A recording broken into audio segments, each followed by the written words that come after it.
Welcome, Rabbi Sali, to a special edition of our Shiur, the Hillula, Morin of Rabbeinu Yosef Chaim with Baghdad, the Ben Ish Chai, Zuchotei Agenenu, Amen.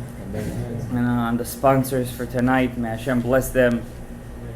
Daniel, may you find your zivug, Zot Hashem Yitbarav, Parnasa Tova, Shef Harav, Techatev et Sefer Chaim Tovim, also Moshe Chaim, Ben Shmuel, Hashem Yishlach Le'Reb Bracha Parnasa, Gabriel Ben Avner, Habe Hatzlacha, Shalom Bayit, Bracha, Refuah, Hatzlacha, Yeshuot, and also another sponsor, Anonymous from Brooklyn. May Hashem bless her. May she find her zivug. May she have a lot of hatzlacha, da'at salul. May she have the right path. Amen. Happy birthday. Tonight, I just want to, before I start the shiur, I'm not speaking about a Rav that is in our generation or the generation before. Tonight, I'm going to speak about a tzaddik. Mishichmo v'mala gavo mikol ha'am. From his shoulder and on, he was taller than everyone in his generation. He was such an anav, Morin of Rabbeinu Yosef Chaim. He was so anav. When his father passed away, he was 26 years old. I've told you guys this before. That famous picture of the Ben Ish Chai was 26 years old over there. When his father passed away, Rabbi Eliyahu Chaim. His name was Eliyahu. And he was the big rabbi of Baghdad, the big rabbi. And they told the Ben Ish Chai, you take your father's place. Take your father's place. He said, I'm not gonna sit on the seat of the Rabbanut. I don't let you guys call me the rabbi of Baghdad. I don't let you guys call me that. I work for free. Huh? They gave him the status, not because they paid him, they gave him the money as a rabbi, he was a dayan. No, nothing. They gave him because he earned it, he got the respect. As a young man, as a young boy, Rabbi Yosef Chaim, the Ben Ish Chai, he almost drowned to death. Him and his sister were walking. You know, back then, you guys know much better than me, there were wells. You could still get water from the well, right? From under the earth. And the boy, Ben Ish Chai, was a young boy, 8 years old. He fell inside the well. Water over there is freezing. R.Shalom, a person could die from hypothermia. Thank you. I thought that was the word, but I wasn't sure, so I was about to say freezing. And by the time his sister came back, it was more than an hour, and they for sure said that we have to say Kaddish over this boy. And they took him out. He was still alive. There was still a heart. His heart was still beating. And when they brought him back to life, his father asked him, so how did you stay alive? He said, I made a neder. Swear, when I was in the water. I made a neder that if Hashem saves me from this 9 years old boy, Hashem saves me from this death, I will dedicate my life to Torah. This is what kind of boy he was. I'm not telling you crazy miracles. He finished the Gemara, three Masechtot he finished in one night. He saw Eliyahu Navi. I'm not saying that boy made a neder to HaKadosh Baruch Hu. Ba'et Sarah, Hashem saved me from this. Now, what does a 9-year-old boy think in his life? In our days, yeah, video games, Netflix, Amazon. I don't know what they think. Now, I'm not saying that's wrong. It's a kid. A kid is a kid. Kid is a kid.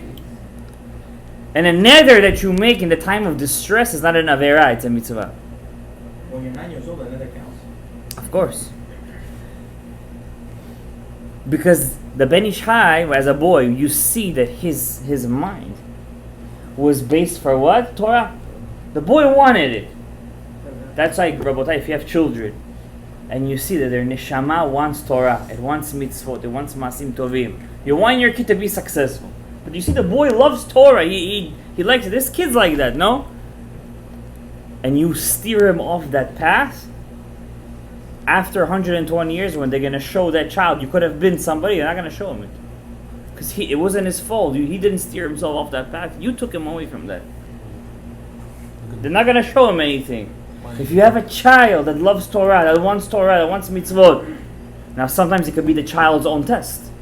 It could be his test too. Yeah, he has to come back. We don't know Hashem's cheshbonot, chas v'shalom, to even make God's cheshbonot, his calculations. But I'm just trying to give you guys a small glimpse as a boy, you know, Rav Mazuz. You guys know who Rav Mazuz is? The Rosh Yeshiva, the big Sephardic sage of our generation, Rav Mazuz. He used to say, he has a book, Migdolei Yisrael, all stories about big Sephardic rabbis. I have his books. And in one of those books, so he says, by the Ben Ish Chai, I think he writes this, he says, by Ashkenazim, we love the Ashkenazim. But these are brothers. But he says by them, when they talk about their Rebbes, the guy is 3 years old, he already has wings. From the young age, you like as if he's doing muftim already, he's doing this, he's doing that. Because by the Sephardim, you never see that. You're never gonna find one Sephardic rabbi as a child that he's a miracle maker, he's a miracle worker, he's a miracle this. You see da'at salul. You see sometimes, for example, the Baba Sali. Beinu Yisrael Abu Chatzir, as a young boy, he grew up in Tefilalet in Morocco. His father, the big sage of Morocco, Rabbi Mas'ud, once time his young son, the Baba Sali, comes home. It's a true story. This is not one exaggerated story. His son comes home crying. Why are you crying? He says, today one boy, he really, pardon my language, he really, I don't want to say, get me upset. He bullied me and I cursed him. Right away his father gave him a smack on the mouth. He says, your neshama is meant to bless people. That smack gave him a remind for the rest of his life always to give brachot to people. That's who he was. What did he do his whole life? Brachot. We don't know that he was the chief dayan of almost half of Morocco. We don't know that. When he came to Israel, the chief rabbi of Israel wanted to take off his glima, the chief rabbi, and put it on the Baba Sali. He wanted to put it on him. He ran away to France. He sent a question to the Lubavitcher Rebbe. They were friends. He said, and what do you think? Should I stay in Israel, take the mantle, or should I leave Eretz Yisrael? The Lubavitcher Rebbe, his psak was that you can't leave Eretz Yisrael. Once you get there, you can't leave. He was very machmir in that, very machmir. Even though there's many halachot, you see many chachamim, this, that, they went to Eretz Yisrael and they left.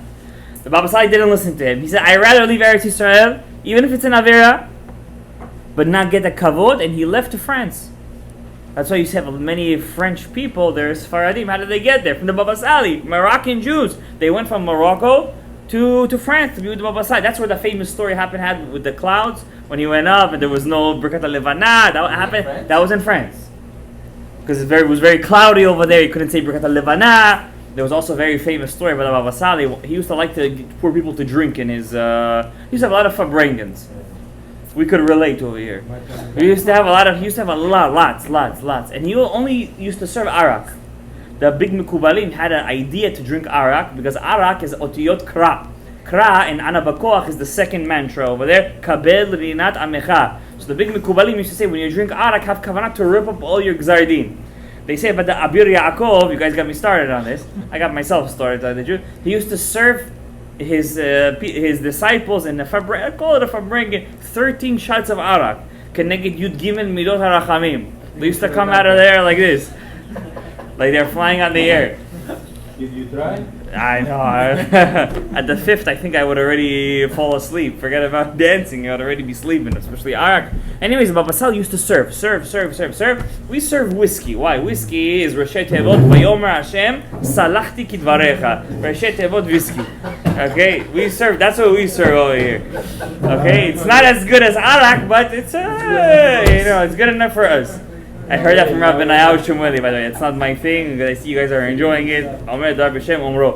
Anyways, so what's his name? The Baba Sali used to serve.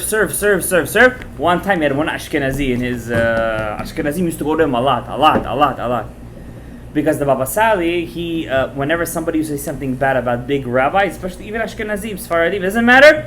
He lashon hara for him, especially against Talmidei Chachamim, was a big X. Anyways, one time when Ashkenazi Hasidic guy came to his thing and he served him arak, and he's like, do you have beer over here? We cannot drink arak. Baba Sali got very upset. says, "You're gonna drink this arak." He says, "I can't. I'm driving. You know yeah, I'm driving today." So he says, "If you're not gonna drink, something's gonna happen to you today." I don't know how he said that to him, but Baba Sali said that. He serves him the arak. He drinks after he just smelled it. He just smelled it. He was already in the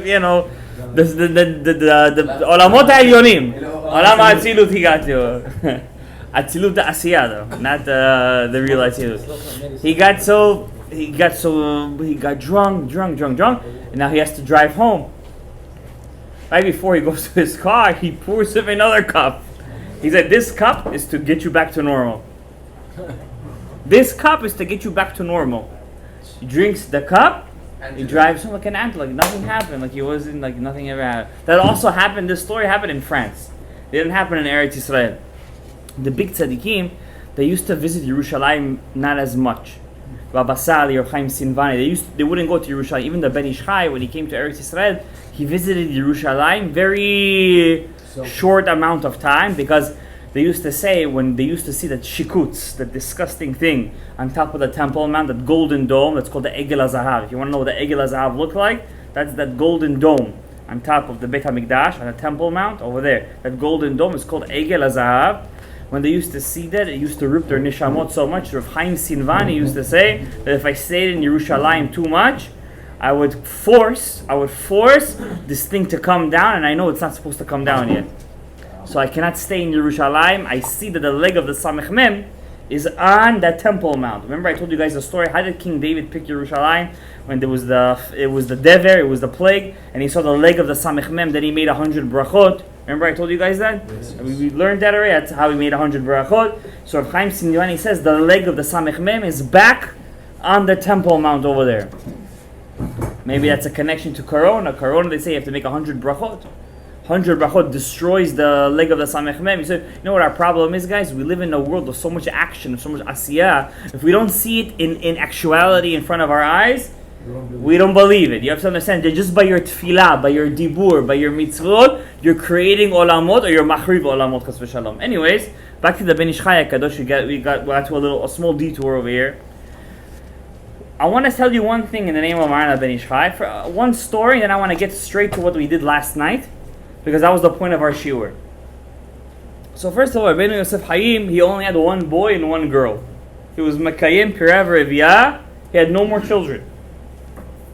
He didn't have any more children. The Ben Ish Chai, he knew his gilgul. When he passed away, the Ben Ish Chai, Rabbi Yehuda Ftaya writes in his Hagdamatu Beit Lechem Yehuda, he writes that Rab Shimon Agassi, we made a Hillula for him this year, said in front of everyone that Ben Ish Chai was the gilgul of Yosef HaTzadik. Yosef HaTzadik, he was the nitzot, he was the yesod of the generation. He was the secret of the yesod. That's why I know the Tikkun of the yesod. One of the first Tikkunim the Ben Ish Chai wrote was Tikkun HaYesod. How did the Ben Ish Chai know his gilgul? When he was a young man, he went to do ziorat. You know what ziorat is? When you go to the kivrei tzadikim, to the graves, to daven. He made a pilgrimage, like you were talking about, lahavdil, but he made a pilgrimage to Eretz Yisrael. Over there, he met the Rabbi Yareh. Rabbi Yareh was the biggest mikubal in his time, Yeshivat Bet El. They went together. He was much older than him. He gave him so much kavod, the Yareh. Rabbi Yedidi Rafel Abulafia. All of our kavanot that we do is from the Yareh. We follow the Yareh, in this shul at least. Many people follow the Saleh today, but I don't want to get into that right now. So, he went to him to do ziorat. When they got to the kever of Benayahu ben Yoyada, he made such a big yichud, such a big meditation in kavanah, that Benayahu ben Yoyada spoke to him. In the kever itself, he spoke to him. That's what happens when you do a yichud. Really, the met is supposed to speak to you. He's supposed to, obviously, I don't know if anybody, I heard a story of somebody in our generation that did that once, in the Or HaChaim HaKadosh. It's very rare. But don't think even, of course it's scary. By the way, fear, by the way, Gabriel, fear is the biggest step to nivu'ah. You should know that. The first step to prophecy is fear. Why? A prophet, first of all, I'm not going into halachot of prophecy, but a prophet has to have prophecy in a barren place, has to be alone, has to be dark, it has to be in a place where it could be wild animals over there, a forest, a jungle, a desert, and it's fearful. And he has to connect to Hashem at that moment. And when he gets the nivu'ah, just the nivu'ah itself, imagine you hear somebody speaking. So you think you're crazy, right? But that's the rabbi, right? I'm telling you, Paskin, you're not crazy, right? Why? Because,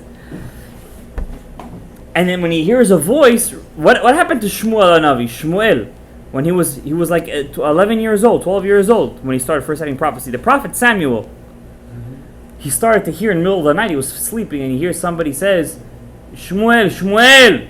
He wakes up, he thinks Eli Cohen is calling him. He doesn't realize that he's getting prophecy. He runs to the Eli. He says, Eli, Rebbe, are you calling me? He says, no, it was in the Mishkan Shiloh. He tells him, no, go back to sleep. You're dreaming. Again he hears, Shmuel, Shmuel. He wakes up, Rebbe, you're calling me? He tells him, no, that Eli Cohen, he's a Baal Ruach HaKodesh, he was a Shofet. He was himself Baal Nevuah. He says to him, he starts to comprehend that he's getting prophecy. He tells him, next time you hear somebody calling you, say Hineni. Say, I'm here. And that was the first time he got prophecy. The next morning he wakes up and he tells Shmuel, what prophecy did you get? He didn't want to tell him. Why? He prophesies that his sons are going to die. His own Rebbe's kids are going to die. Eli says, tell me, I make a swear on you. You have to tell me, what did you prophesize last night? I can't tell you what I saw. I don't know. He tells him, say, he's a young kid. He was a young boy. Shmuel Hanavi. He tells him, I saw that your two sons, Chofni and Pinchas, are going to die. You think he cared, Eli Cohen? He said, if that's what Hashem wants, who am I to say anything else? Who am I to say anything else? He didn't punish Shmuel. When did Eli wanted to kill Shmuel? He wanted to kill him at one point. When? When he said a halacha in front of him. Eli got a halacha wrong. Shmuel corrected him. He was about to kill him. You're not allowed to say a halacha in front of your Rebbe. You're not allowed to paskin a halacha in front of your Rebbe. You cannot. There's a full halachot in Shulchan Aruch about that. You cannot do that. How about if you say verbatim from Shulchan Aruch? If you say verbatim from Shulchan Aruch, that's mutar. However, if you say a halakha that's, you don't know, for example, you don't know a halakha, and suddenly, or it's something that's, it's common for our generation only. And you, out of your own mind, make a shakla v'tarya in the Shulchan Aruch to come up with halakha, that's asur. You should know one thing, really, really, really. A person should never say halakha in front of his Rebbe, but it's only a Rebbe that you learn most of your Torah from. Nowadays, it is applicable. Don't say it's not. It's very applicable. The only problem is we don't want to make it applicable. That's our problem. Not because it's not applicable, because we don't want to make it applicable. It bothers us inside. That's our own grapple within us with our ga'ava. I want to tell you guys one thing. Going back to the Ben Ish Chai HaKadosh, we said a lot of beautiful things tonight, a lot of beautiful ideas. The Ben Ish Chai, when he passed away in Baghdad. You know the famous yeshiva Parat Yosef in Eretz Yisrael? The famous Rav Ovadia graduated from there, Rabbi Tzion Bashal graduated. All the big Sephardic rabbis graduated. Parat Yosef, you know? How did that yeshiva start? That whole yeshiva was only because of the Ben Ish Chai. Oh, he collected money. No. It was a hospital first, No, close. The Ben Ish Chai had a good friend, very rich friend. His name was Yosef Shalom from India. He was really Iraqi, but his business was in Mumbai. Back then it was called Mumbai, then Mumbai, then Mumbai, then Mumbai. Then until the massacre happened to those the Chabad Shlichim over there. You guys remember that those massacres, the Holzbergs? Remember that? Hashem Yinkom Damam. Hashem Yinkom Damam. The Ben Ish Chai had a good friend. This guy was multi-millionaire, billionaire. So he tells the Ben Ish Chai, you guys don't know the whole story. Tonight I'm telling you the full story. He tells the Ben Ish Chai, I want to build something in Israel. Something I should have my name till in Eretz Yisrael. Maybe Mashiach is going to come. But I should have some kind of connection to Israel. He tells him, what do you want to do? He says, I want to make a hospital to heal people. The Ben Ish Chai told him, like you, there are 1 million people. Why make a hospital? Why save the body when you could save the soul? Make a yeshiva. Build a yeshiva. He says, you know what, Rebbe, you're right. I want to build a yeshiva. You're my Eretz Yisrael, he tells him. You're my Eretz Yisrael, told the Ben Ish Chai.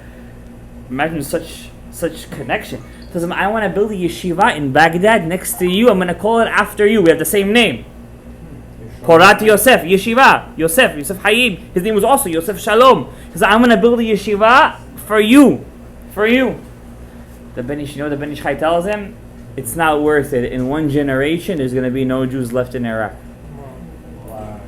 It's a true story. Build it in Yerushalayim instead. You're going to see, you're going to have bracha. You saw the fraud, but Yeah, he had Ruach HaKodesh. He had Ruach, it's the Ben Ish Chai, come on.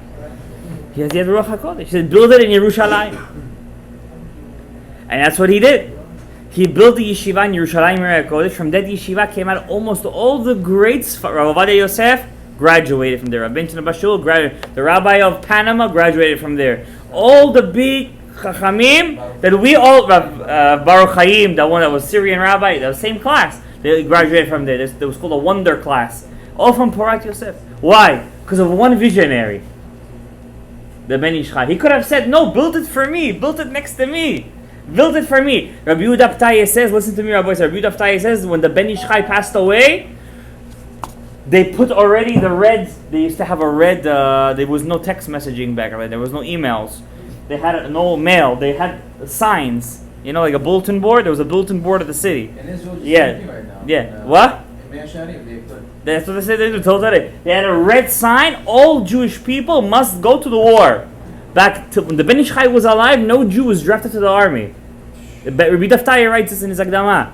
When he died, they put that sign, the red sign, a bulletin board. All Jews are drafted to the army. No more ptur. No more. They're not going free anymore.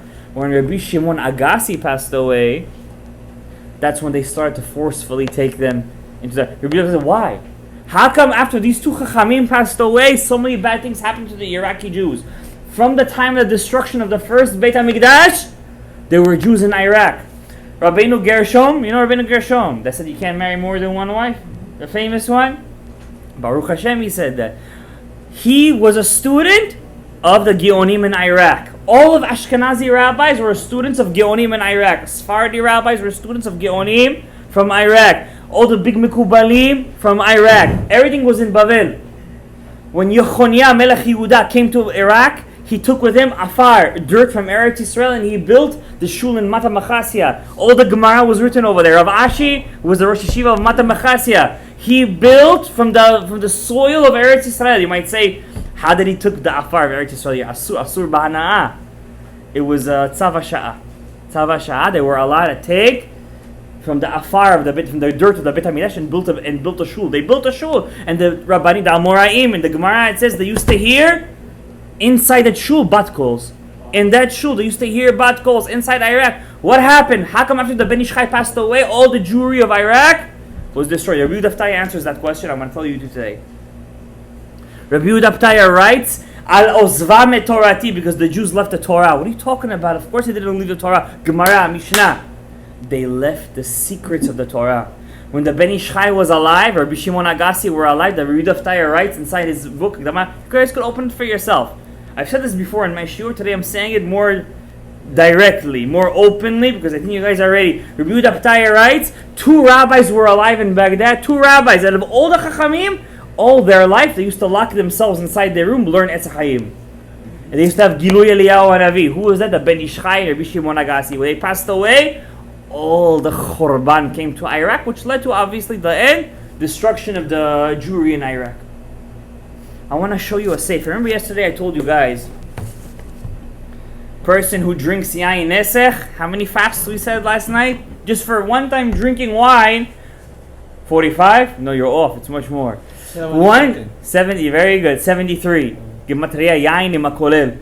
Whoever drinks wine that was not mivushal wine, that was touched by a Jew, that was mechalel Shabbat, a goy, befaresia, and that's not a Muslim, but a kritmach. Has to be a kritmach. Has to be a goy. What'd you say? The Hadrianic wine is not yayin esech because it was diluted. From what I remember in Masechet Avodah Zarah, and we'll look into it again. That's what I remember. But Hadrianic wine was so strong that even in the earthenware it would come out like mamish. Like, anyways, let's not get into this. Whoever drinks yayin esech or yayin with a mumar, 73 fasts. Just to take out that keten from your neshama. Whoever disrespects his parents, now you can say, how many fasts was that? Disrespecting parents. Rahman, Ariza, how many was that? 45. Whoever swears and makes neders and he doesn't keep them, how many fasts take at the ketem? It's my favorite one, 37. Gematria Hevel. Hevel. Whoever, R.Shalom, those rainbow people, for every time, how many times you have to fast to fix that? 333 fasts. Gematria Regel. That's what we say by Bil'am. Lama hikitani shalosh regalim. Rabbi Isai, what are you guys getting into a panic over here? Today's the Benish Chai Hillula. We're giving you good news tonight. Nida is how much for one time being, even Jewish girl, Chas v'Shalom, and she's a Nida. Did she go to the mikveh? No. Any balanid, if a single girl want to go to the mikveh, every balanid has no halacha. You go, have to ask, are you married or not? If a girl is not married, she can't go dip in a mikveh. How many times do you have to jump in the snow? The jumping in the snow is part of it only. It's only part of it. And it's 82 fasts, plus 7 times, not jumping, rolling in the snow. That's for being with a nida. And then never working. You have to be a nazir. You have to understand. For one time, missing tefillin in your life, how many fasts? Tefillin, my favorite one. That's what tefillin is worth to you. 61 fasts one time in your life you miss tefillin, and we have gava. We learn something in our life. You know how many pigamim you have in your neshama? You got to take all those off. And now we're gonna learn tonight. Now, obviously, nobody here is gonna fast. Once Rabbi Salman Mutzafi, may Hashem send his son, one of the big chachamim of our generation, Ben Zion Ben Tova, Refuah Shlema. He's going through a heart surgery tonight. And he said he once made a whole list. How many times you have to fast in your life to do all of them? But we just said just one time. Let's say you did it one time in your life. It came out exactly 1 year. You have to fast straight.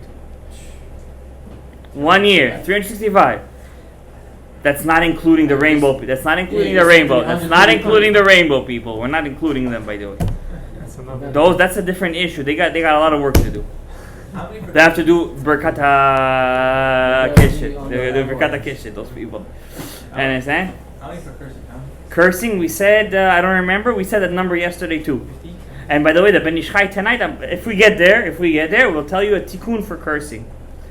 And the Ben Ish Chai, Rabotai, you have to, you got to take the book of the Ben Ish Chai, take his picture as a chacham, and you have to just kiss it. He made such tikkunim, such things. He is the biggest mizakei arabim in the history of Am Yisrael. The biggest mizakei arabim. If it wasn't for him, there would be no opening of tshuva. If it wasn't for him. I'll give you an example. We Bukharians are growing up. Some of us grew up in secular homes. Even if we grew up in religious homes, your aunt, your doda comes to you, bachim, she hugs you, kisses you. I'd say Isur Erva. You cannot hug and kiss your doda. Say Isur Erva. One of the 18 arayot in Achar. We read it in Yom Kippur. How many huh? From which age? From an age of that he already understands. 9, no? 6. Understands what's busha. You cannot hug and kiss your doda. It's asur. It's abizrayo da arayot. It's a lot of fasts and a couple of rolls in the snow. If you want to get rid of that. The Ben Ish Chai writes in his book, Lashon Chachamim. Everyone here has to buy this book. Lashon Chachamim. You don't even have to fast for it. In our generation, the Ben Ish Chai. Anybody could talk against the Ben Ish Chai? You talk against the Ben Ish Chai? Who? You do it for food, no? For food. Even easier. Whoever buys Hotzaat Sefer Torah. Hotzaat Sefer Torah. Now suddenly you're going to see the stocks are going to rise. Whoever buys Hotzaat Sefer Torah, taking out the Sefer Torah, and hugs it. He has to hug it. That's a tikkun for hugging an erva. And then when you open up, when the Chazan reads the Torah, and you have to kiss the klaf of the Sefer Torah 7 times, because every time you kiss an erva, you're machriv shiv'ah havalim that comes from a certain world called the Olamot Tzur. You're machriv it, you destroy it just by kissing the klaf of the Sefer Torah 7 times. And when you go and you hug the Sefer Torah, when you do the Hotzat Sefer Torah, certain psukim you have to say, but I'm telling you, even without the psukim, you're mitaken if you have kavanah that you hugged and kissed and erva. That's it. Yeah. No fasting. No rolling in the snow. Now more than that, I'm going to tell you, Rabotai. You stick a lot with your lips or with your hand? With your lips, obviously. You can't touch it with your hands. Oh, you can touch it with your lips? Yes. Because your hands are tameh. Your lips are not. Your hands are mikabel tum'ah. Nida. 82 fasts. 82. 82. Rolling in the snow 7 nights. You don't have to roll in any snow. Mikveh Ari is cold. You ever been to the Baal Shem Tov? It's cold. The Ben Ish Chai says if you dip in a mikveh that's cold. Not hot that we go to. There's a mikveh in the community. I think to dip in that mikveh is equal to 7 times. One time, the 7 times dipping in a cold mikveh. It's so hot, it's like 112 degrees they make it. You go out, you come inside white and you come outside red. They stopped doing that? It's cooler a bit? So hot. But, let's not make up chidushim. Ben Ish Chai says if you dip in a mikveh that's cold 7 times, it's as if in our generation you went to the rolled in the snow 7 times naked. But the fasting you still have to do? The fasting, of course you have to do, but not 82. Not 82, but you have to know how to do it. You see, people do fasts and they think they're doing the right thing, but they don't know the halachic ramifications. You need a chacham to guide you. How to do it, when to do it, when to be mikabel upon yourself. Don't be an uber chacham. Don't, you heard a shear and suddenly you grew wings. Papa says whatever we eat today is like we're fasting because the food is... Even whatever the food that we stop eating the food, you're saying, even that. But, another thing, let's say you don't even have a cold mikveh, guys. You don't have a cold mikveh. The Ben Ish Chai gives you another thing to do. No. The snow, let's say it snowed outside, you can't roll inside the snow. Just take the snow and rub it on your arms and legs 7 times. And have kavanah that it's as if you roll the snow 7 times. They promise you a lot of snow this season. That's what I heard, Farmer's Almanac. That's what I heard. But, how about the fasting? Fasting is important. Why is fasting such an integral part of teshuvah? I'll tell you why. When a person eats on our shulchan, it's you brought a korban. You brought a sacrifice. I teach my kids this. I tell them your table when there's I bought them from Gift World a Lego Beit HaMikdash. So we sat down one day, me and my son, and we built a Beit HaMikdash together. And it really instilled a big love for him to the Beit HaMikdash, a big love. Ben Parat Yosef. And he asked me, he says, Abba, where is the Mizbeach? We used to have a Mizbeach. He's a 4-year-old kid. I tell him, today in our generation, I told him, our shulchan is mamash. It's not ke'ilu. It's mamash. Our shulchan is a Mizbeach. That's why the Ari says, always have salt, and I'm very careful with this in our shul. Right? I'm always careful. I always mention every special sheet. Where is the salt? Always have salt on your table. Because on your korbanot, what would they always put? There was a special kohen that would come and always sprinkle salt. Al kol korbancha tokriv melach. And there's special, by the way, parnasa from the Mekubalim. When you dip your bread in the salt 3 times, there's a special kavanah for parnasa over there. Special kavanah. I'm not going to get into it right now. It's not a shiur for kavanot. But I just want to let you guys know. When you guys have kavanah for your mizbeach, it's your parnasa. It's the mizbeach da Beit HaMikdash.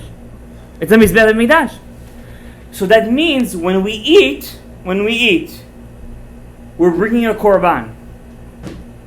Also, when we stop ourselves from eating, it's as if I brought a korban. It's as if I brought a korban when I stop myself from eating. Why? When I do an avera, what do I bring in the Beit HaMikdash?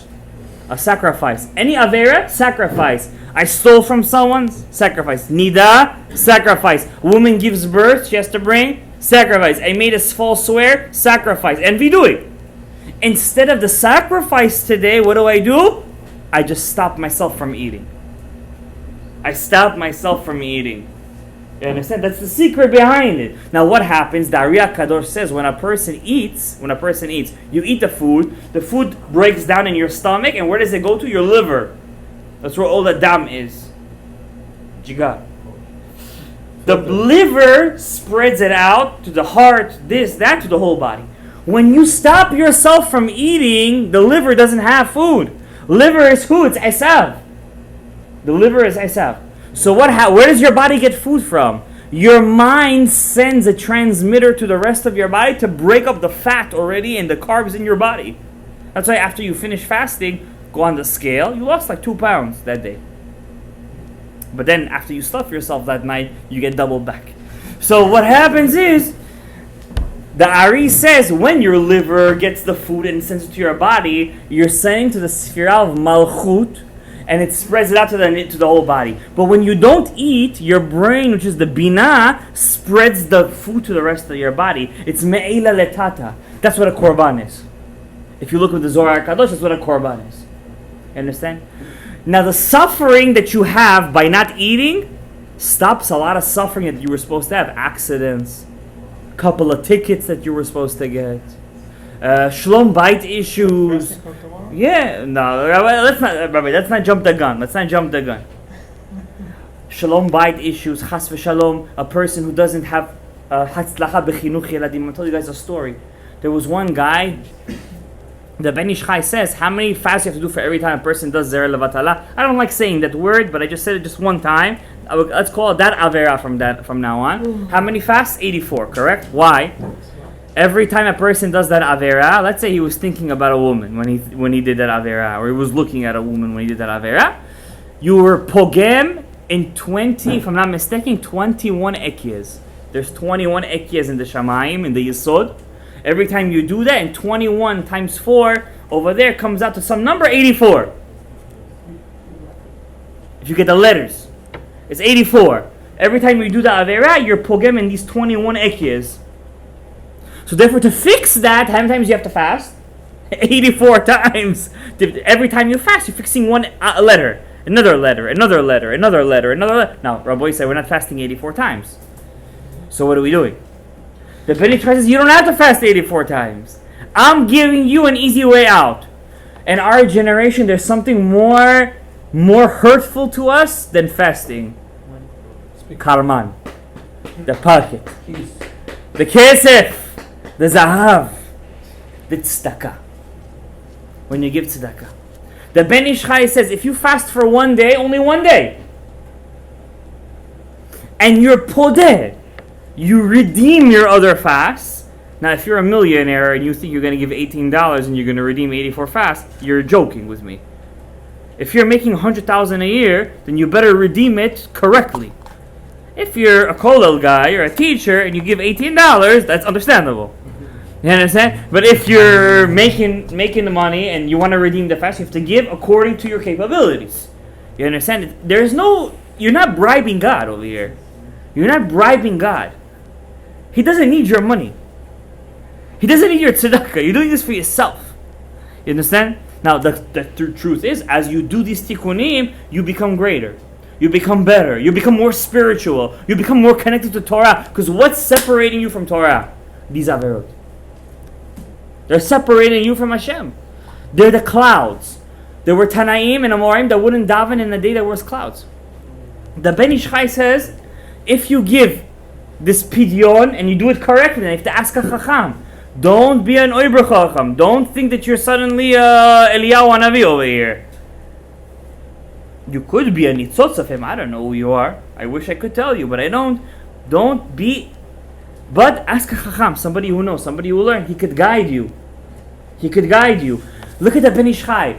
All he did was write 3 books. From these 3 books, for the past 150 years or so, all of us are becoming chozer b'tshuva from it. That's the greatest kiruv that I've seen in my life. The greatest kiruv. Isn't that a great kiruv? It's a great kiruv story. Right here, Lashon Chachamim. The language of Chachamim. I remember my father as a young boy. He used to have a Lashon Chachamim in white, in green letters. I never used to see this book leave his hands. Never. Lashon Chachamim. Always. He used to eat food, Lashon Chachamim.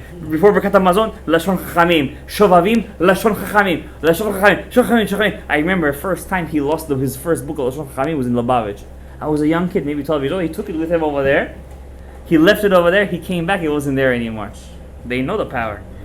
You understand? And I remember his pain when he lost his first Lashon Chachamim. His pain. I remember seeing it as a kid, and it made a very big impression on me. And from that day on, this book's never left my house. It never left my... I live with this book, Lashon Chachamim. I live with it. If a person understands and learn, for example, I'll give you guys an example. A person who gets angry one time. We said how many fasts yesterday? 150 fasts. The Ben Ish Chai says if you give 150 prutot tzedakah, and if you dip in the mikveh 151 times, you're mitaken avonakas. Instead of fasting 150 days, all you gotta do is dip in the mikveh 150 times and give 150 of something to tzedakah. Isn't he great? Isn't he amazing? Is it safe to go back now? Well, we've been going. I don't know. We've been going. Understand? How many times did I go? 150 times. If you go to the mikveh, tikkun avonakas. If a person curses, 37 fasts. We said. Ben Ish Chai says you don't need to fast for cursing. 37 amount of tzedakot. And there's a reading to say. If a person was with it, I'll tell you a story. One guy, he had very bad chinuch yiladim. His kids were off the derech. The rabbi told him, do the tikkun for that avera. Do a tikkun. He did it one time to his kid. I've been fasting, I've been giving. It doesn't work. So the rabbi says, well, listen, I think you got to do it more. I guess it's not working because you didn't do it enough. This is a formula that works. I guess you got to do it more. He did it like 16 times. 16, if the story is correct. By himself. His son knocks on his door. He says, Abba, can I come back home? He was out binging with his friends. With earrings, this, that. Takes off the ear. Abba, I got to change your heart. I want to come back home. Because you did a tikkun. You broke the pagam. Your suffering comes from your own averot. If you don't get it in this world, you're going to get it in the next world. You want it in the next world? I don't think so. You rather get it over here. Now, if you do this tikkunim, you're fixing them at the start. Now, I'm going to tell you guys a secret. Where the Torah Chacham says, Rabbi Chaim Di La Rosa, the student of the Ben Ish Chai, he says, I want to read you one last thing from this book, Siftei Tzadikim, or Rabbi Salman Mutzafi, from the name of the Ben Ish Chai. This is one thing that I take with me my whole life. When we look at Am Yisrael's job in this world, Rabotai, if we think about it, we make money for what purpose? We get married for what purpose? We have children for what purpose? I don't know what we eat for what purpose? What do we do all this for? Why are we even alive? If not for Torah and Hashem, there's no purpose to our life. Nothing. There's no point of living. There's no point of getting married, no point of having children, no point of going to work, there's no point of anything. If there's no God in your life, if there's no Torah in your life, there's no point of being alive. Nothing whatsoever. Finished. The Torah Chacham says, a tikkun, a tshuva that you do from the beginning of Elul till the end of Hoshana Rabbah is worth so much more than if you would do it during the year. You could fix in the month of Elul what you would take you days to fix during the year. It's a sentence in Torah Chacham, the one and only Pirush and the Rashash HaKadosh, R.Shalom Sharabi. When I learned this the first time, it was a shock to me. I called my Rebbe. I told him, is this true? How does this work? I need to know how this works. Talk to me over here. And he explains, yes, it's true. It's a secret of the Mekubalim. Whoever does Teshuvah during the month of Elul, till the end of Hoshana Rabbah, when we go out to the moon and see our shadows, you know that day? To see if we're going to live. Didn't I tell you guys last night? I read you guys a whole list of all the rabbis that died this year. When did that happen? On Rosh Hashanah. We read a list yesterday. Over 60 rabbis in America alone that died this year. Amongst them, from the Bukharian community tonight, is the Shloshim of Rabbi Yaakov Eliyahu Menashe. Torah a minute.